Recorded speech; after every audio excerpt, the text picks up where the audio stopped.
자, 이번 시간 이제 저번 시간에 이어서 고려 후기의 정치 조금 하고 그리고 경제편으로 넘어갈게요. 고려 말 상황입니다.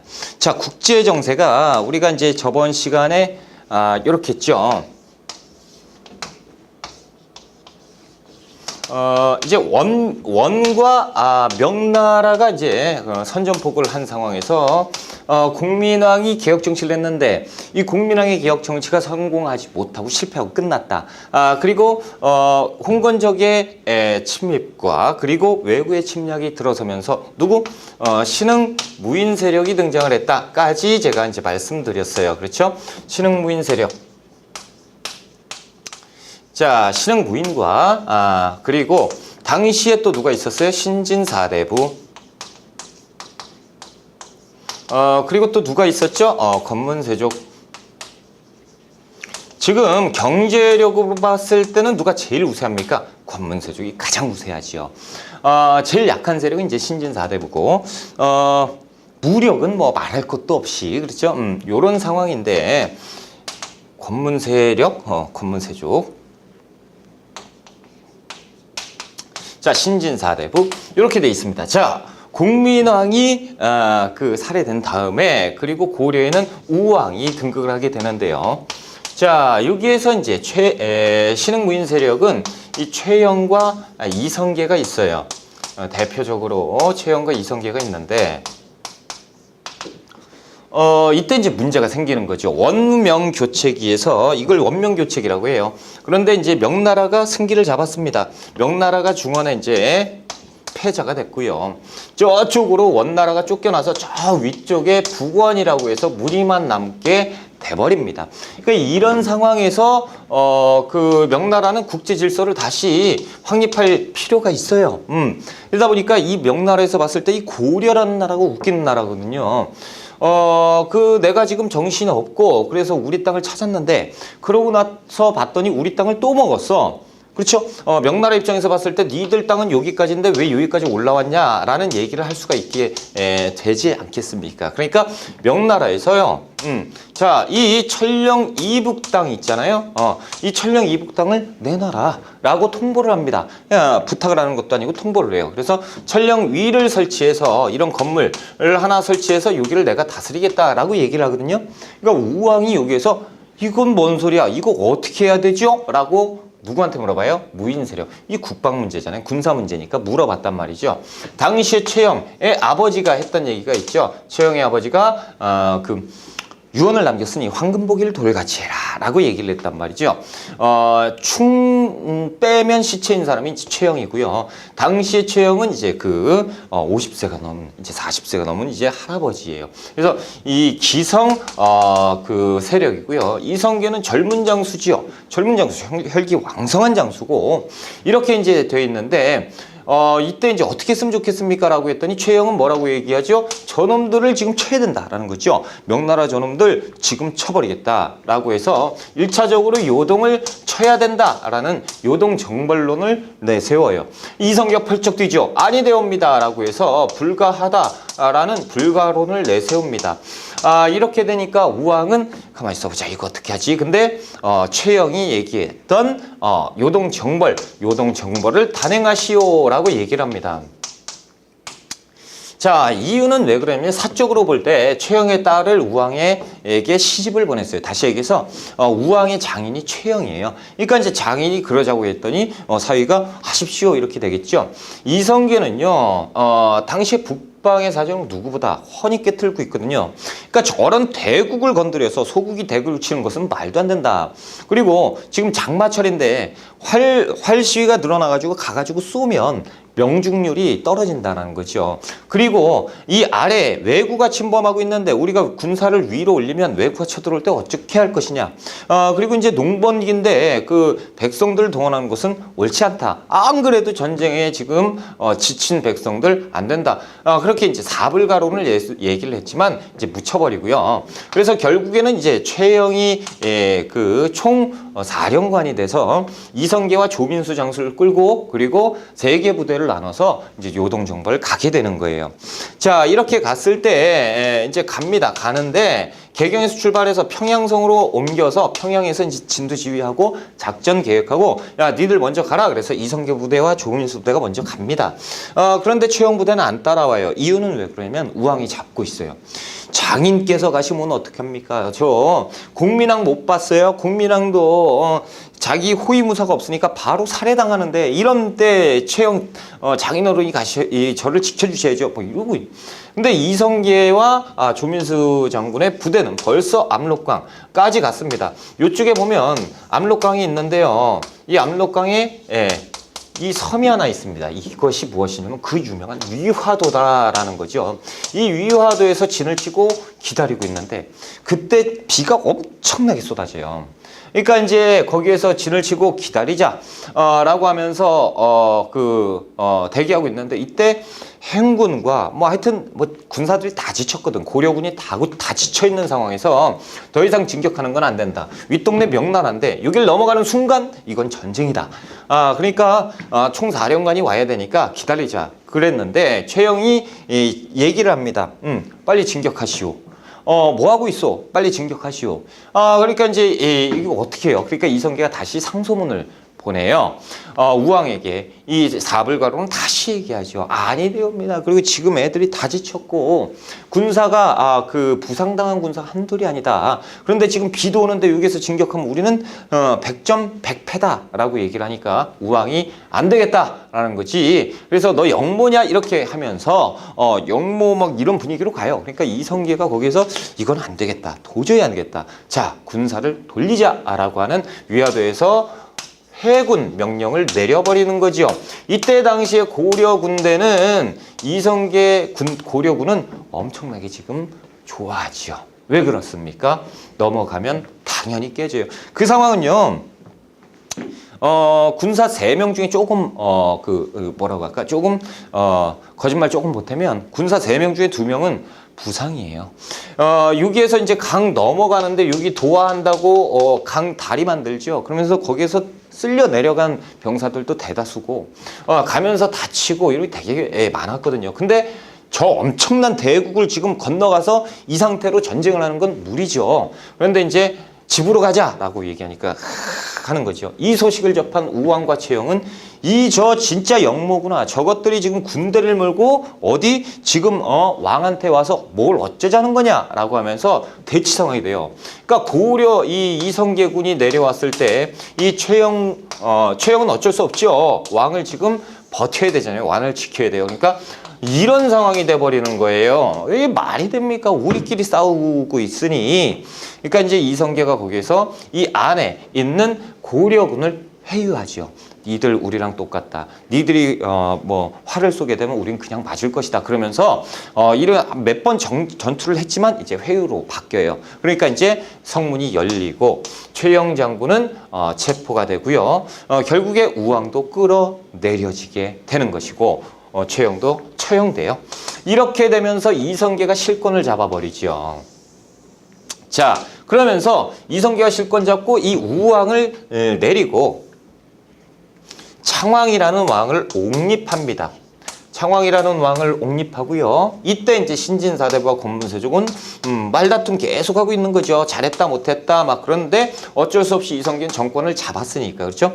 창왕 올라가고요. 창왕도 정치가 안 된다라고 해서 신돈의 자식이라고 막 비하를 해요. 그래서 고려의 마지막 왕 공양왕을 옹립을 해요. 이 공양왕은요 왕을 하기 싫어해요. 나는 왕하기 싫소. 막 그러니까 이성계가 이제 그 신진사대부와 함께 힘을 합쳐서 공양을 설득을 하는데 이때 이제 공양왕이 그럼 나는 정치 안 할 테니까 당신이 정치해. 나는 아무것도 안 해. 알겠습니다. 그러면서 이제 들어가게 되는 거죠. 이때 신진사대부는요. 이런 과정에서 신진사대부는 이 권문세족이 못마땅한 거예요. 이 권문세족은 다 불법으로 팽배해 있고 공부 뭐 머리가 없는 애들이거든. 얘들은 막 아직도 부권, 친원을 주장하고 있고 이런 상황이에요. 이 정세를 못 읽는 애들이지. 근데 신진사대부는 얘들을 어떻게 치고 싶은데 칠 수 있는 상황도 아니고요. 그때 이제 이성계와 힘을 합하게 되는데요. 자, 이때 신진사대부와 이성계가 딱 맞아떨어진 게 얘들의 힘을 없애야 된다라는 거죠. 그러면서 신진사대부가 개혁을 하자라고 주장을 해요. 개혁론을 제시를 하는데 여기에서 신진사대부가 갈리게 됩니다. 그래서 급진파 4대부가 생기고 온건파 4대부가 생기는 거예요. 그래서 얘들끼리 또 싸우게 되는 건데 이 급진파 4대부의 대표 주자는 누구냐면 정도전이고, 자, 온건파 4대부의 대표 주자는 이 그 유명한 정몽주입니다. 이렇게 되게 되는 것이죠. 결국에 이성계는 누구 편을 들게 되냐면 급진 4대부를 편을 들게 되고요. 그래서 이들이 얘기하는 것은 무엇이냐면 얘들의 힘을 뺐을 때 이것만 한 것이 없다. 그게 뭐예요? 과전법이에요.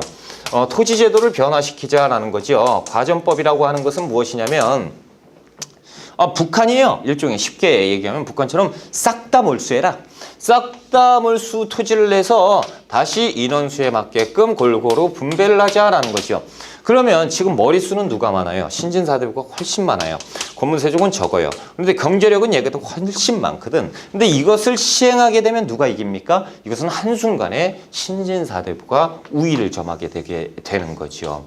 그런데 이것을 왕명으로 시행을 해버려요. 그래서 과전법이 1391년에 시행되고요. 이렇게 돼서 신진사대부가 경제력도 우세하게 되고 권문세족은 하루아침에 떨어지게 되는 것이죠.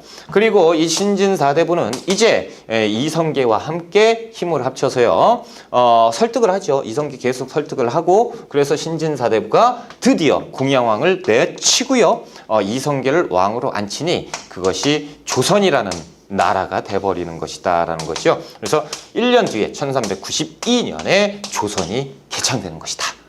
와, 그렇죠?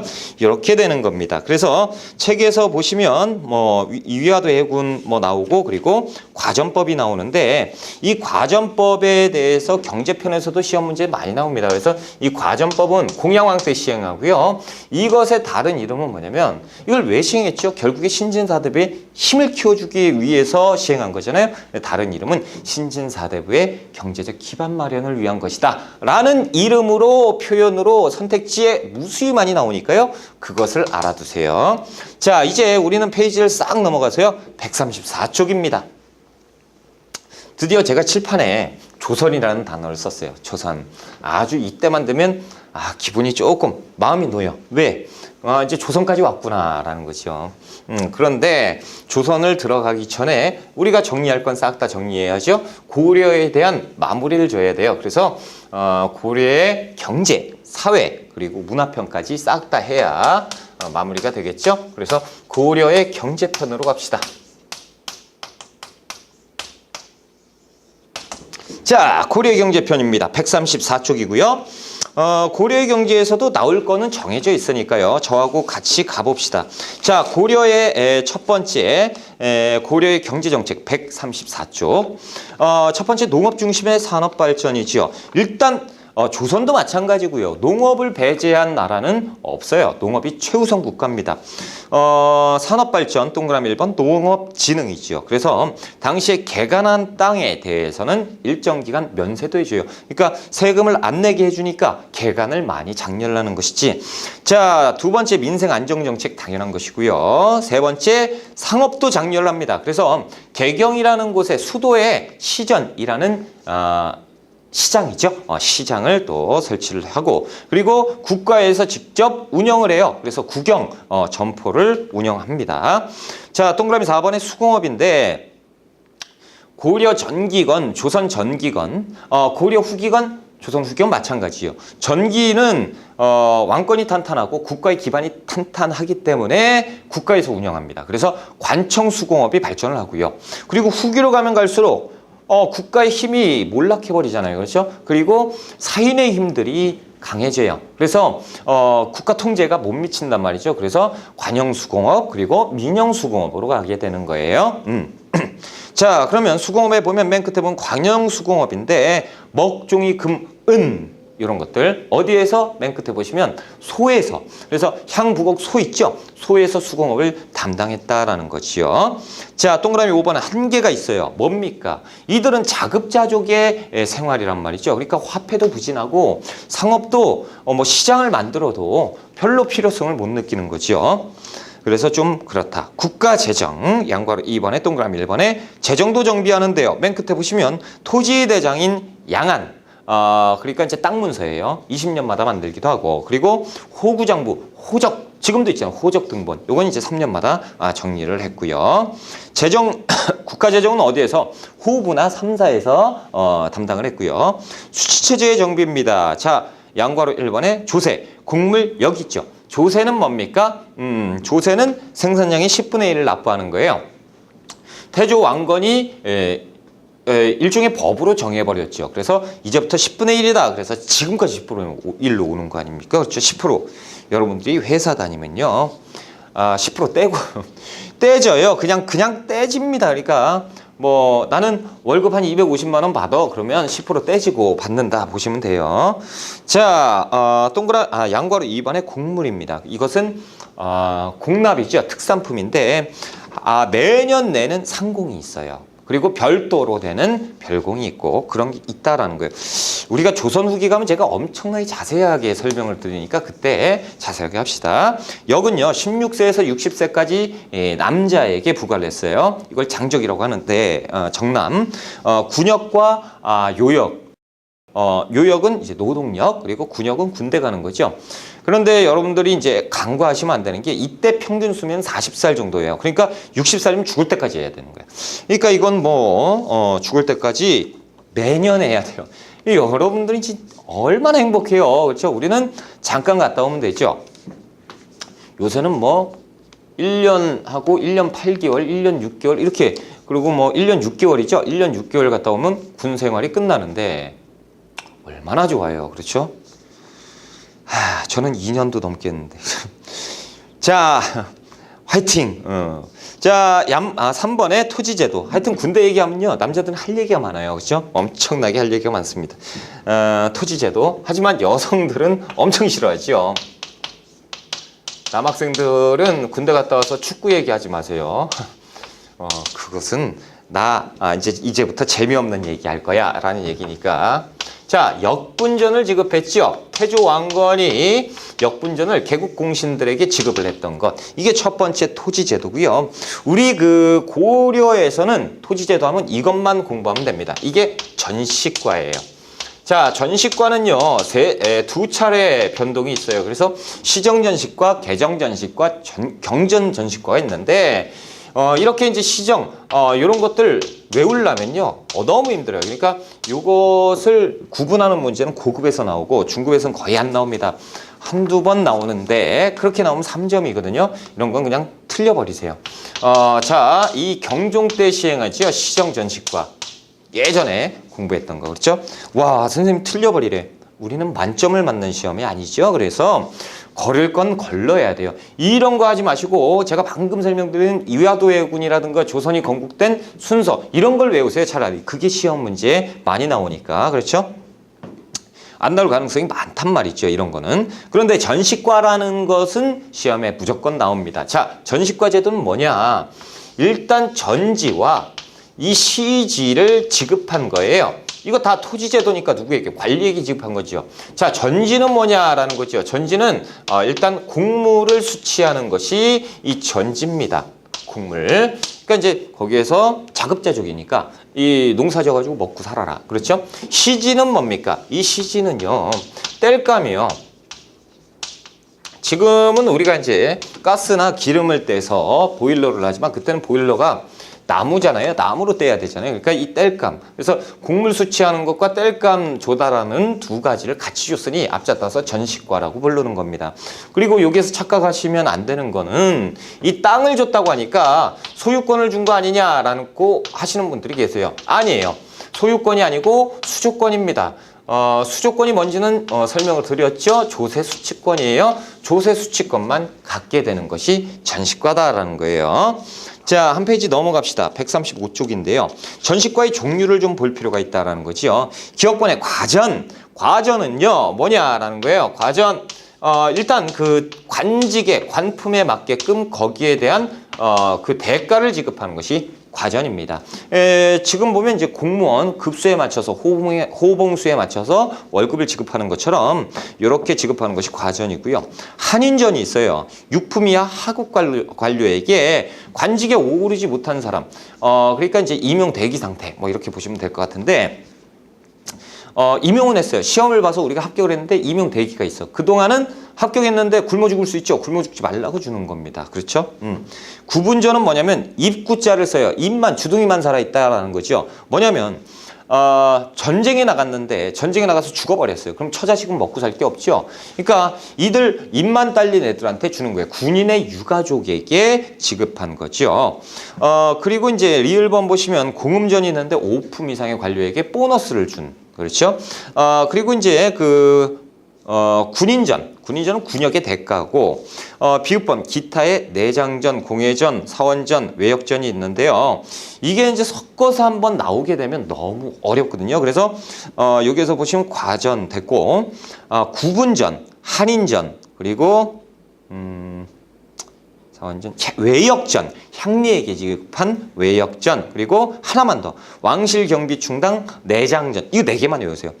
이렇게만 외우시면 되고, 전식과 제도는 계속 변합니다. 시정, 그리고 경정, 개정이 있는데, 시정, 개정, 경정이 있는데 외울 필요 없고요. 그냥 제가 설명드린 이 내용만 아시면 문제 푸는데 지장이 없을 거다. 그러니까 이것만 아셔라. 그래서 시간을 아껴야 돼요.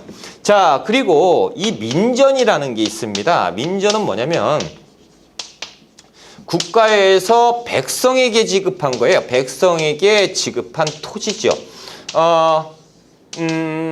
그 통일신라 때 정전을 지급했죠. 성덕왕이 정전을 지급한 것처럼 민전을 지급했는데 요거는 백성들에게 지급한 땅입니다. 그래서 먹고 먹고 살으라고, 죽지 말라고, 그렇죠? 향촌 이탈하지 말라고 준 건데 고려의 민전은요 소유권을 줬어요. 그러다 보니까 매매, 상속, 기증, 임대, 증여 이런 것들이 다 가능한 거고, 그리고 이 민전은 그러면 막 줬느냐 그런 것도 있지만 대부분이 이제 개간한 거, 그렇죠? 개간, 경작을 했어요. 황무지인데 내가 경작을 해서 쓸만한 땅으로 만들었다 그러면 주인이 없죠. 주인 없는 땅 공표를 해가지고 주인이 있냐? 있으면 찾아가라. 근데 주인이 없어. 그럼 네가 가져! 라고 해서 줘버리고, 그러면서 이렇게 백성들에게 지급한 땅이 민전이었다라는 거예요. 자, 이번에 이제 고려 경제의 발전인데 귀족과 농민의 경제 생활이에요. 아이 참. 양과로 1번의 귀족의 생활은 그냥 넘어가겠습니다. 잘 먹고 잘 살았어요. 자, 양과로 2번의 농민 생활인데요. 농민들의 생활. 그래서 농민들이 어떻게 살았는지 힘들게 살았겠죠. 힘들게 살았고, 동그라미 2번의 고려 전기의 농업인데 이걸 알아야 돼요. 소를 이용한 기피가리가 일반화되었다. 요 표현이 나와요. 소를 이용한 기피가리가 일반화라고 하면 이것은 고려입니다. 그런데 비교해야 될 게 뭐냐면 우경이에요. 우경은 누구? 6세기 지증왕 때죠. 신라 지증왕 때 시작했는데 요 소를 이용한 기피가리잖아요. 이것이 일반화되었다. 우경을 이용해서 기피가리가 일반화되었다. 이건 고려고, 이것을 구분을 하셔야 됩니다. 그렇죠? 자, 그리고 그 아래 보면 시비법도 발달합니다. 시비법이라는 것은 거름을 주는 법이에요. 그렇죠? 그래서 거름 주는 법도 발달하고요. 니은번에 보시면 농업기술의 발전인데 2년 3작 윤작법이 점차 보급되고요. 그 아래 보시면 남부지방의 모내기법, 이양법이 점차 보급되는데 이 내용은 우리가 조선 후기 가면 제가 정리를 다시 한번 해드리니까 그때 가서 열심히 공부하시고, 여기에서는 한번 보는 정도, 이런 거 기억하라라고 제가 말씀드린 거, 이런 거 기억하시고 쑥쑥쑥쑥 넘어갑시다. 자, 동그라미 3번에 보시면 고려 후기의 농업인데 이 이암이라는 사람이 고려 말에 원나라에서 농사책을 갖고 옵니다. 그 농법서라고 하는데 이 농상지표를 갖고 와요. 그래서 이 농상집요에는 어떻게 이 시기에는 어떻게 하고 이렇게 생긴 땅에는 어떻게 농사를 짓고 그러면 생산력이 증대된다라는 내용 이런 것들이 적혀 있는 게 농법서인데 이함이 원나라의 농법서를 가지고 들어옵니다. 그래서 우리나라에 이제 이 책을 보면서 농사를 지면 되겠구나. 이함의 농상집요. 요거 우리 거 아니고 원나라 겁니다. 자, 그리고 국민왕 때 문익점이 목화씨를 가지고 오죠. 몰래 가지고 오는데 이 목화씨가 아우터린가 갖고 와서 3토를 장인한테 주고 6토를 자기가 가질 거예요. 그래서 그거 가지고 재배를 하기 시작해. 근데 문익점이 가져온 목화씨는요, 싹 다 죽어버립니다. 그리고 장인이 가져온 목화씨도 싹 다 죽었는데 딱 한 톨이 살은 거예요. 그래서 그 한 톨이 커가지고 그 한 톨이 지금 우리가 면옷을 입게 되는 거죠. 그래서 고려 말에 목화씨, 문익점 기억 좀 해주자라는 거지요. 자, 이제 한 페이지 넘어갈게요. 그러면서 136쪽에 양과로 이번에 수공업이 있는데 뭐 됐어요. 그 고려 후기 동그라미 2번만 보세요. 민영수공업과 사원수공업이 있습니다. 자, 절사자를 쓰잖아요. 그래서 사원수공업 은 뭐와 관련이 있습니까? 이 불교에서 수공업을 한다? 이윤을 챙긴다? 불교가 타락했구나. 그렇죠? 자, 화폐와 고리대인데요. 이건 외우셔야 됩니다. 양과로 1번에 화폐 유통. 그래서 화폐가 성종 때 건원중보가 있었고 사만통보, 해동통보, 해동중보, 활구가 있었어요. 이 네 개는 숙종 때예요. 그러니까 이 5개지요. 요걸 가지고 시험 문제 엄청 좋겠죠. 자료는 뭐 나옵니까? 숙종에 대한 얘기가 나오고 그 다음에 5개의 화폐를 주고 찍어라. 옳지 않은 것. 그럼 뭐예요? 건원중보 찍으면 되는 거예요. 이런 식으로 나오지요. 그래서 성종의 사료를 주고 찍어라. 그러면 건원중보 찾으면 되고 그렇죠? 이렇게 되는 건데 여기에서 이제 나머지 다 외우셔야 돼요. 이 활구는요. 은병이라고도 하는데요. 은 한 근으로 만들었어요. 은 한 근. 엄청난 건데 이게 포 100필이에요. 그러니까 지금으로 따지면 뭐 100만 원 정도가 훨씬 넘는 돈인데 고가의 화폐죠. 이것이 이제 우리나라 지형을 본뜬 그 화폐로서 이렇게 호리병처럼 생긴 건데요. 이게 이제 우리나라 지형을 본땄다라고 얘기는 하는 거예요. 그래서 이 활구 누가 만들었느냐? 일단 그 성종 때 숙종 때잖아요. 아이고 왜 그래 다시 자 숙종 때잖아요. 숙종 때 숙종의 동생이 있었으니 그것이 의천입니다. 우와! 의천 스님 아닙니까? 맞아요. 똑같이 이제 문종의 아들인데, 이 의천이요, 형이 왕이잖아요. 그러니까 왕한테 얘기해요. 우리가 화폐를 돌려야 경제가 살아난다. 그러니까 활구 같은 거를 만들어야 되지 않겠느냐. 그러니까 그래 만들자라고 해서 찍어낸 것이 이 활구입니다. 그래서 이 제가 설명드린 그 자료 이 내용을 자료로 만들어서 낼 가능성이 굉장히 커요. 많이 시험에 나오기도 했고요. 그래서 쇠은이나 저하는 아직 시험에 안 나왔으니까 버리시고요. 동그라미 2번에 한 개. 자급자족이기 때문에 이런 화폐가 운영되지 않았다는 것이죠. 유통이 잘 안 됐고 자, 4번에 무역활동이 있는데요. 자, 국제무역의 번성입니다. 그렇죠? 그래서 예전에 그 당항성, 신라의 당항성이 있었던 자리에 뭐가 있어요? 지금 보니까 병란도가 있죠. 그래서 이 병란도가 나왔다 그러면 고려로 푸시면 되고요. 자, 국제무역항이죠. 예성강 하류에 있는 국제무역항 병란도. 자, 여러 나라 와의 무역 활동에서 보시면 대송무역이 있는데 뭐 비단서적 자기를 수입했고요. 종이, 인삼 이런 것들을 수출했다. 뭐 이렇게 보시고 됐어요. 다른 거 필요 없고요. 동그라미 3번에 보시면 아라비아와의 무역이 있는데 서역과 교류를 했습니다. 서양인들이 왔다 갔다 했다라는 거죠. 그래서 서역과 교류가 활발해서 아라비아 상인들이 왔다 갔다 했는데 수은, 향료 산호 이런 것들 판매했는데 뭐 됐고요. 이때 이제 고려를 서양인들이 꼬리아 그래서 코리아가 됐다라는 게 진짜예요. 그래서 우리가 원래 시코리아를 써야 되는 겁니다. 키코리가 아니고. 자, 이제 우리가 136기 경제편을 했고요. 사회편까지 좀 해봅시다. 자, 이제 140쪽으로 넘어갈게요. 140쪽. 자, 고려의 사회편이에요.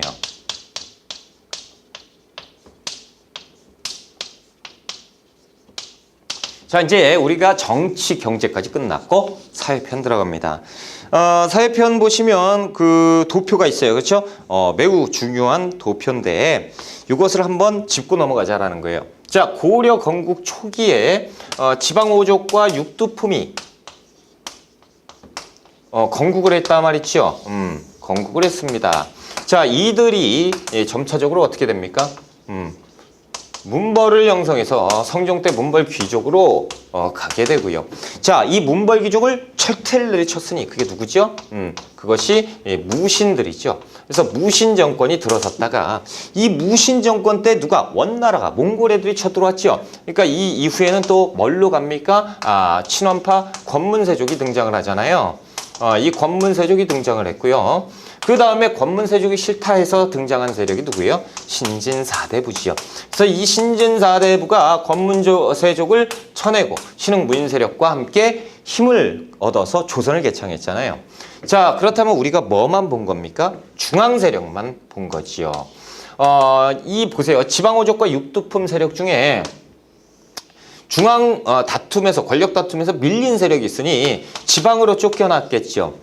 지방으로 쫓겨난 사람들은 그래도 권력을 유지했던 사람들이기 때문에 지방에서 위세를 행사할 수 있었던 지배 세력이 있었습니다. 그것이 향리예요. 그것이 향리인데 이 향리들이 문벌귀족으로 그 중앙으로 진출할 수 있었느냐? 있었습니다. 그래서 과거 시험을 통해서 중앙으로 갈 수가 있었다라는 거죠. 그래서 이 향리들은 지방에서 뭐 했겠습니까? 계속 공부를 해요. 그래서 이 무신 정권 때도 역시 중앙으로 진출할 수 있었고, 그리고 점차적으로 가면서 뭘로? 신진사대부로 확대가 되는 거예요. 그러니까 신진사대부는 원래 향리 출신이 많았다라는 겁니다. 그렇죠? 여기에서 이제 알 수가 있었던 거고. 자, 일단 양과로 1번에 문벌귀족이 있어요. 자, 기억번에 고려 초기의 지배층이 호족과 육두품 계열이었고, 니은번에 보시면 문벌이 형성되지요. 그래서 문벌귀족이 됐습니다. 그래서 문벌귀족은 성종 이후 새로운 문벌 형성했고, 문벌귀족은 음서나 공전의 혜택을 받았던 중앙 권력층이었다라는 거죠. 특권은 유지 어떻게 했죠? 자신들의 중첩된 혼인 관계로 유지를 했었다라는 거. 자, 양과로 2번에 무신은 뺐어요. 왜냐하면 무신은 한 게 없잖아요. 그래서 권문세족으로 합시다. 자, 동그라미 1번에 권문세족. 무신 정권이 붕괴되고 몽골이 성장하자 친원적인 성향, 친원파. 그렇죠? 그래서 동그라미 2번에 보면 특권 유지를 어디에서 했냐면 도병마사가 도평의사사로 바뀌었다고 그랬죠. 최고 권력기구. 이것을 장악하는 것이 권문세족입니다. 그래서 도평의사사를 장악해서 자신들이 권력을 행사했고, 그리고 음서로 그냥 세습할 수가 있었다. 농장을 엄청나게 크게 형성을 하면서 대농장을 형성하고 그리고 평민들을 수탈하면서 노비로 삼고 막 그래버렸던 세력이 권문세족. 자, 이 양거로 3번의 신진사대부지요. 동그라미 1번 형성. 중소 취지층으로 과거를 통해서 중앙으로 가게 되지요. 대거 진출했을 때가 언제입니까? 공민왕 때. 자, 그래서 중앙으로 진출한 향리 출신이 많았고 성리학을 공부했던 유학자들이었지요. 그렇죠?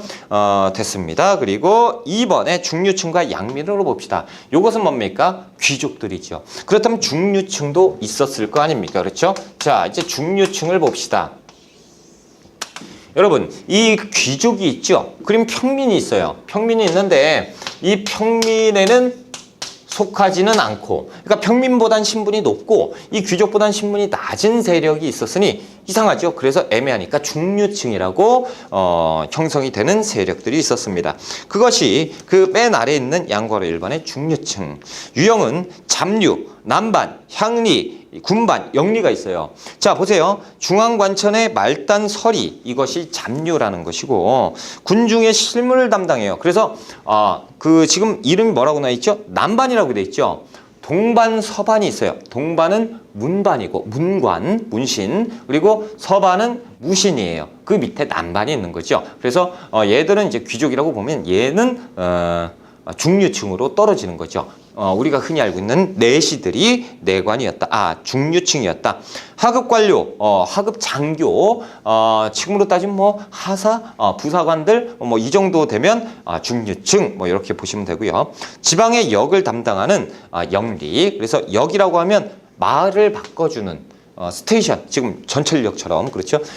말이 힘들면 바깥 타야 되잖아요. 그렇죠? 그것을 역리.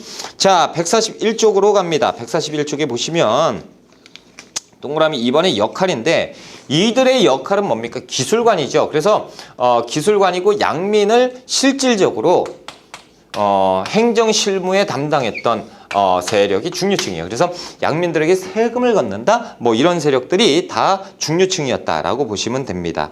자, 대부분 그 행정실무를 담당했던 세력은 향리라고 보시면 돼요. 자, 동그라미 3번의 향리인데 출신 성분은 호족이에요. 봐보세요. 얘들이 진짜 웃기는 애들이에요. 불쌍한 애들이죠. 왜요? 분명히 중앙으로 갔으면 귀족 신분인데 중류층으로 떨어져 버렸죠. 그런데 신분 상승은 가능했다라는 거예요. 그렇죠? 이 향리들이 어떤 애들이냐면 우리가 영화에서 보면 관원에 사또가 있어요. 이 잘못한 사람이 이제 형틀에 매달려 있죠. 자, 포조리가 있고 야, 네 죄를 네가 알렸다? 모르겠는데요. 라고 얘기하면 야, 매우 쳐라! 라고 하죠. 매우 칠합시다 라고 하면 여기에 이방이라든가 형방이라든가 이런 사람들이 옆에 있어요. 매우 칠합시다. 예의 그러고 때리지요. 얘들이에요, 얘들을 가지고 향리라고 보시면 됩니다. 그렇죠? 이 사또는 그 지방관으로 보시면 되고요. 요것이 이제 향리인데 실질적으로 얘들 향리는 육방이에요, 육방.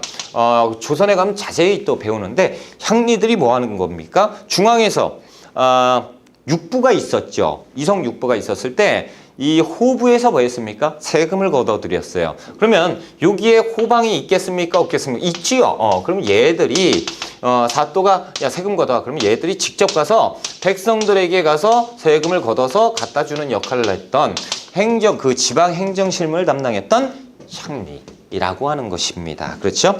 자, 출신 성분은 호족이고요. 지방의 실질적인 지배자예요. 어느 지역은요, 향리가 훨씬 지방관보다 파워가 셌습니다. 왜냐하면 지방관은 임기제예요.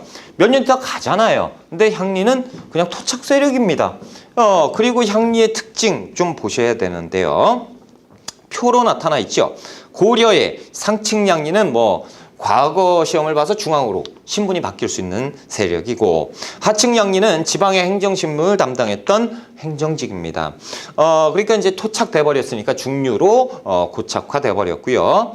자, 특징이 있어요. 얘들은 외역전, 우리가 공부했잖아요. 그렇죠? 외역전 지급받았죠? 향리에게 지급한 땅이에요. 그래서 향리들은 외역전을 지급받았습니다. 그러니까 그 직역의 대가를 받았고요. 그리고 얘들은 그냥 세습이 가능했어요. 그러니까 세습이 가능했기 때문에 아버지가 향리면 나도 향리가 되는 거예요. 와, 완전히 뭐 금수저까지는 아니지만 은수저는 되는 거예요. 그렇죠? 그냥 태어나기를 그냥 공무원이 돼버리는, 와, 좋다라는 거죠. 그렇죠? 농민도 사적으로는 지배할 수 있었는데 이런 건 모르셔도 되고요. 자, 이렇게 됐던 향리가요. 이 조선으로 가면요. 이상해져요. 왜냐하면 외역전을 지급하지 않습니다. 그럼 뭐만 남아요? 세습만 남죠. 그러니까 조선의 향리 같은 경우는 돈을 못 받아. 근데 아버지가 향리인데 나도 향리를 내야 돼. 이런 재수 없는 게 어디 있어요. 그렇죠? 이렇게 생각이 드는 거죠. 이때는 대가를 받으니까 은수저. 난 돈 물고 태어났어. 조선에선 태어나면 묶인 거죠. 그러니까 돈은 못 벌고 이렇게 돼. 그러니까 이 조선 후기로 가면 갈수록 향리들이요 부정부패의 온상이 됩니다. 그러면서 내가 챙겨야지. 나도 이 정도는 챙겨도 돼. 라고 하면서 야, 세금 내. 어제 드렸잖아요. 몰라, 내놔. 그런 다음에 거둔 다음에 먹고 일부는 수령 갖다 주고 이렇게 부정부패 온상이 되는 것이 향리예요. 왜 그런지 아시겠죠? 외역전, 대가를 지급했던 고려. 그래서 고려 시대 향리는 어느 정도 좀 채통도 지킬 수 있었고, 그리고 이제 대접도 받았던 권력층의 일부였다라는 거죠. 상류 귀족층은 못 들어가더라도 시험 보면 들어갈 수 있죠. 자, 이렇게 되는 것입니다. 자, 이제 양민으로 한번 가보자라는 거죠. 양민의 대표는 농민인데요. 선생님 이상해요. 뭐가? 백정인데요. 백정은 도축업에 종사하는 사람 아닙니까? 아니요. 백정은 농민입니다. 고려시대의 백정은 농민이고요. 이 이름이 조선으로 가면서 도축업자로 떨어지는 거예요. 도축업자는 천민이고 일정한 역이 없다. 역의 의무가 더 이상 없다. 이것만 지키면 된다라고 해서 깨끗한 사람 백정이라고 불렀던 게 고려시대입니다. 그러니까 고려 백정은 평민이다. 농민이다. 이렇게 알고 계시면 되고요. 자, 이들은 평민, 농민이기 때문에 민전을 경작하고요. 그렇죠? 과거 응시도 할 수가 있었어요. 이 고려와 조선 공통점이 뭐냐면 이 과거 시험은요. 누구나 응시가 가능했습니다. 천민이 아니면 천민 이상, 천민 뭐라 초과라고 해야 되나? 천민은 해당 사항이 없고요. 평민만 되면 과거를 응시할 수 있었다라는 거예요. 법적으로 보장이 돼 있었던 제도가 과거 시험입니다. 그러니까 실질적으로 법적으로는 시험을 봐서 귀족층도 갈 수가 있었는데 실질적으로는 그렇지 못했어요. 왜요? 왜 이름이 기억 안 나? 그 과거 시험을 주관했던 사람들. 그래서 면접관이 죄다 누구겠어요? 귀족이에요. 근데 평민 출신이야. 평민 출신인데 합격시켜주면 귀족이 되죠. 평민 출신 귀족? 말이 안 되죠. 너 뭐야? 이거 잘라. 아무리 성적이 좋아도 면접에서 다 낙방해요. 그러니까 얘들은 뭐만 보냐면 잡과를 봅니다. 잡과를 보면 어느 선까지는 갈 수 있어요? 중류까지는 갈 수 있죠. 그래서 과거의 문과는 보통 다 귀족들의 독점물 이었어요. 법적으로는 응시가 가능해요. 얘들도 볼 수 있지만 실제로 그렇지 못했다. 자, 그리고 특수집단이 있죠. 특수집단, 향부곡소 이런 애들도 분명히 양인이에요. 근데 천민대우를 받은 것 뿐이고, 그리고 이제 수공업자도 마찬가지고요. 그렇죠? 상인도 마찬가지고 다 평민 계층으로 이제 끼게 되는 것입니다. 자, 우리가 고려시대 특징은 천민이 있어요. 이 천민의 대다수는 뭡니까? 노비인데요. 이 노비 제도를 좀 공부를 할 필요가 있다는 거예요. 왜요? 이 노비가요. 우리 시험에서는 엄청 잘 나와요. 자, 노비가 칠판에 이 책 속에 칠판이 그대로 있어요. 자, 노비하면요. 우리가 공노비와 사노비가 있습니다. 공노비와 사노비가 있고 공노비, 이병노비라고 해요.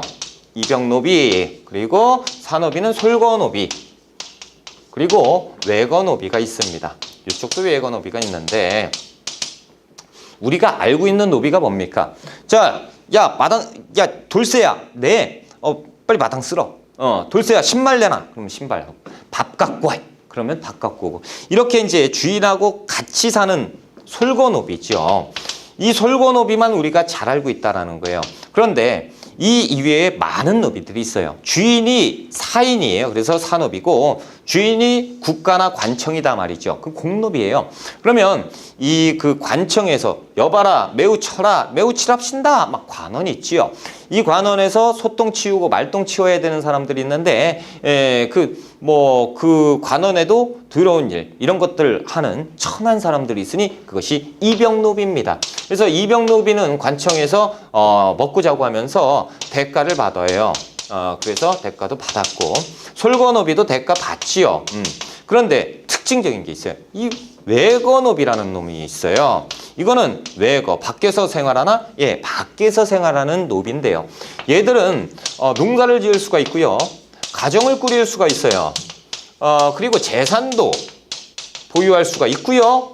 그리고 노비가 노비를 부릴 수도 있어요. 노비의 노비. 그러니까 주인이 팔려가면 자기도 같이 덩달아서 팔려가고, 그렇죠? 가정도 소유할 수, 결혼도 할 수 있고, 그렇죠? 자식도 둘 수 있고, 이런 노비가 있었으니 이게 외거노비예요. 그러다 보니까 겉으로 볼 때 뭐가 안 써 있다라고 하면 이 외거노비는 뭐처럼 보여요? 양민. 평민하고 별다를 게 없죠. 그래서 외형상 평민과 거의 비슷하다라는 거죠. 자, 이 내용이 이제 거기 써 있고요. 동그라미 3번에 보면 노비가 어떻게 되느냐라는 거죠. 자, 노비는요. 화면 안 보여도 괜찮아요. 일단 남자 노예를 노라고 하고요. 여자 노예를 비라고 합니다. 그래서 합해서 합성어인데 노비라고 하는 거예요. 그러니까 저는 그냥 노예라고 할게요. 그래서 남자 노예하고 여자 노예가 있는데 이들 사이에서 자식이 태어나면 어떻게 되겠어요? 이건 당연히 노비지요. 자, 보세요. 그렇다면 아버지가 아버지가 얘 평민이에요. 양인이고 어머니가 노비다라고 했을 때는 이 자식은 어떻게 될까요? 이 자식은 이상한 노비가 됩니다. 왜 그러냐면 고려부터 조선 전기까지는 일천즉천이라는 제도가 있습니다. 일천즉천은 뭐냐면 한쪽이 천하면 즉시 천한 제도예요. 한쪽이 천하면 한쪽이 천하네. 그냥 천해지는 거예요. 자, 만약에 거꾸로 여기가 여기가 양민이면 한쪽이 천하죠? 그냥 노비가 되는 거예요. 이렇게 되는 거예요. 그러다 보니까 노비 수가 엄청나게 많아지죠. 그러다 보니까 소유권 분쟁 문제가 생겨요. 자, 주인이 있고 주인이 있습니다. 자, A, B. 자, 그렇다면 이 노비는 둘 다 노비예요. 노예예요. 그러면 이 노비는 어떤 사람의 주인입니까? 잘러! 그래서 나눠 가져. 그럴 수는 없고. 자, 어떻게? 이것을 가지고 노비수가 많아지니까 이런 재판이 많아져요. 그러다 보니까 법을 만들었어요. 천자수모법이라고 해서. 천자수모법은 뭡니까? 천한 자식은 수모법, 그 어머니의 소유주에 속한다라는 거죠. B가 가져가는 거예요. 이렇게 되는 거, 이런 것도 있었고. 자, 142쪽에 고려의 사회와 제도인데, 그래요. 합시다. 자, 고려의 사회와 제도인데 거기에서 보시면 양과로 2번의 사회제도만 보세요. 의창이 있죠. 의창 성종 때 만들었던 빈민구제책. 상평창은 뭡니까? 물가조절기구죠. 요거는 반드시 아셔야 되고, 의료구제책이 있어요. 동서대비원, 그리고 그 아래 해민국이 있죠. 그래서 동서대비원 병원, 해민국 약국. 그러니까 의료시설을 담당했던 동서대비원이 있고, 그리고 의학을 담당했던 해민국이 있었다. 그래서 빈민을 구제해줬어요. 그리고 그 아래 구제도감이나 구급도감이 있었는데, 이것은 자연재해가 들이닥쳤을 때 그때 기금을 마련하는 거예요. 그래서 그걸 가지고 이재민이나 이런 사람들을 도와주는 것, 그게 구제도감, 구급도감입니다. 자, 2번에 법률과 풍속이 있는데, 법률, 중국의 당나라 법률, 그래서 당률을 참작했는데요. 실질적으로는 누가 재판을 하죠? 지방관이 재판을 한단 말이죠. 지방관이요, 그 지역의 풍속에 맞게끔, 예전에도 그랬어? 그럼 그대로 시행해. 장쳐야 돼? 몇 대? 10대? 장 10대 7회 관습법입니다. 그래서 예전부터 했다. 그래서 대부분 관습법에 따랐다가 관습법도 없다 그러면 이때 이제 이렇게 치는 거죠. 자, 양과로 2번의 심판 및 형벌. 심판은요, 지금 제가 보셨죠? 그 지방관 마음이에요.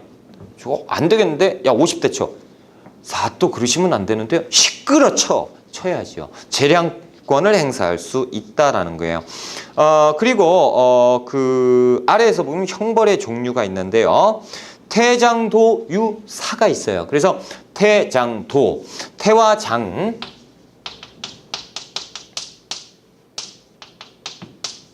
자, 태와 장은요, 볼기를 노출시켜서 장형을 치는, 곤장 치는 거. 그래서 태형은 이제 제일 약한 건데, 회초리로 때릴 때도 있어요. 그러면 야, 다리 걷어. 그래서 해초리 이렇게 종아리 때리는 게 그게 아니고 묶어요. 형틀에 묶어서 그냥 채찍질 나는 태형이 있고, 이 태형은 또 장형을 칠 수도 있어요. 곤장 10대 쳐라. 그러면 볼기짝 해서 치는 거. 이게 장형인데, 장형은 이제 60대 이상을 또 장형이라고 하고, 10대에서 50대 장형 쳐라. 그러면 태형.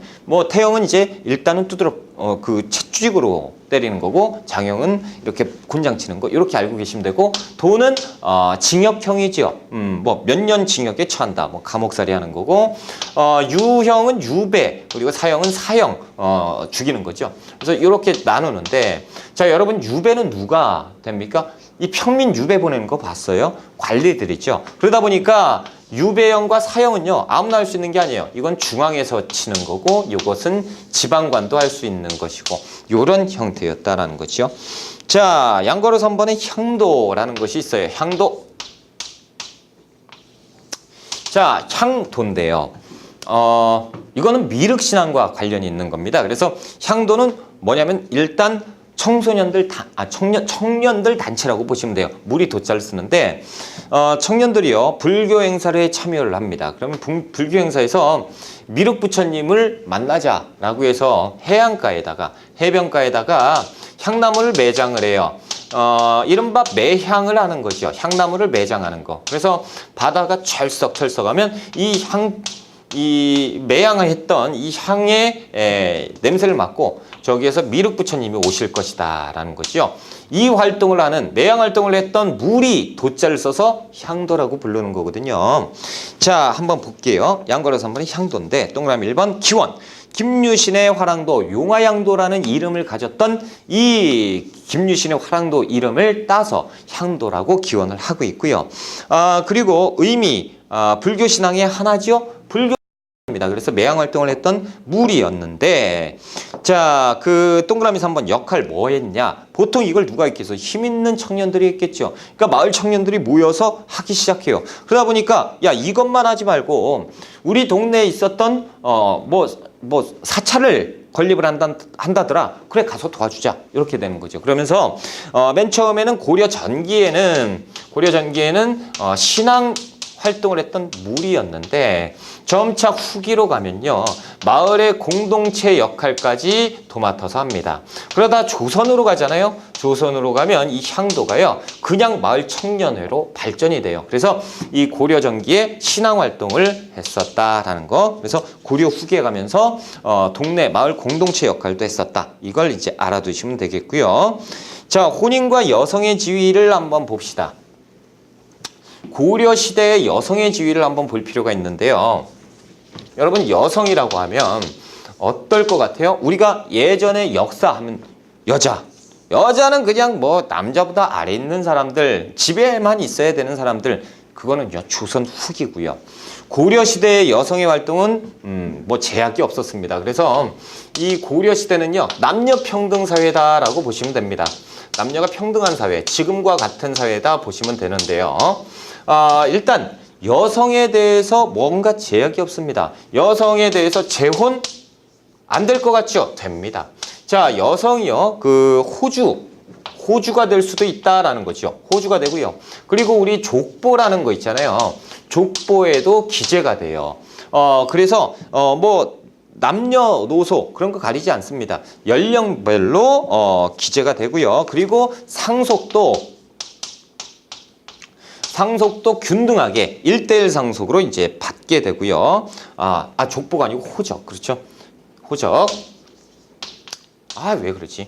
자꾸. 자, 상속. 그리고 음서의 혜택도 받는데요. 여성이 받느냐? 그게 아니고 그 외손자, 사위나 외손자까지 혜택을 받습니다. 그러니까 장인을 잘 두면요, 음서의 혜택을 받을 수가 있는 거예요. 이야, 그렇죠? 그러니까 여성이 그만큼 파워가 셌다라는 거죠. 요렇게 이제 보시면 되고요. 우리가 143쪽으로 갑니다. 그래서 우리 시험만의 특색 풍속 문제입니다. 자, 이 풍속 문제는요, 지금 이제 시간이 많이 흘렀으니까 힘들어 그러고 막 돌리는 사람들은 손해보는 거예요. 풍속 문제는 무조건 한 문제가 꼭 나오거든요. 이것은 제가 말씀을 드릴게요. 제가 이제 발견을 한 건데요. 이것을 지금 제가 몇 년? 2010년 그때부터 강의를 계속 했었거든요. 그러니까 엄청난 이 노하우가 생겼어요. 그러다 보니까 이제 보면 보여. 이것은요, 만약에 5월 달에 시험이 있잖아요. 5월 달에 시험이 있으면 5월 달에 플러스 마이너스 2달. 이달에 있었던 명절을 풀면 돼요.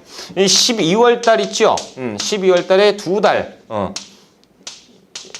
이렇게 2달. 11월 달 있죠, 보통. 그러면 2달. 그러면 9월 달까지. 9, 10, 11, 12, 1. 이때까지가 출제 범위예요. 요렇게.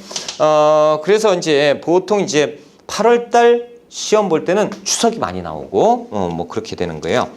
자, 그래서 143쪽에 풍속, 장래 뭐 제사 됐고 표를 보세요. 그래서 설날 모르시는 분 없죠? 그냥 넘어갈게요. 대보름 1월 15일. 그래서 달맞이, 쥐불놀이 합니다. 쥐불놀이. 그래서